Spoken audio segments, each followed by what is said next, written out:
People often imagine that castle walls were just left as bare stone, but in fact they weren't. They were plastered, painted, and decorated.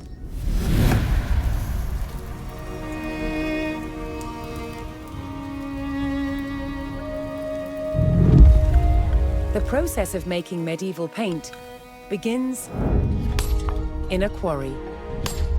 This is a sandstone with a really high iron content. In it, we find pockets of ochre. This is iron oxide, like rust, and the ochre is one of the main ingredients in pigment making. First, the ochre is crushed into a fine powder.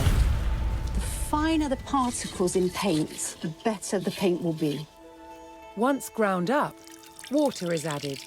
Then the mixture is sieved. This is the exact opposite of making pasta at home. At home, when you sieve your pasta, you then keep it for your meal. Here, what's going to end up in the sieve will be discarding.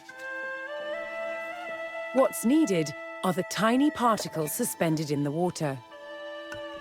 Once it's dry, it's going to look something like this. You can see that all the water has evaporated, leaving just this very fine crust, which will then be ground into the fine pigment which is used to make paint. But ochre's colour palette doesn't end there. If it's heated, something magical happens.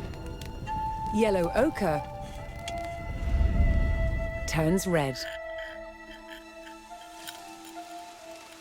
And heating it for even longer creates a whole spectrum of colours. It's been burnt for over 72 hours at 1,000 degrees Celsius, and that gives us this incredible purple colour. To turn the pigment into paint, it's bound together with egg and tree sap. A popular motif in the Middle Ages was the use of stones and roses. That's where you paint on blocks of stone to make it look like you could afford to pay stonemasons to produce dress blocks of stone and then decorate them with 5-petaled flowers.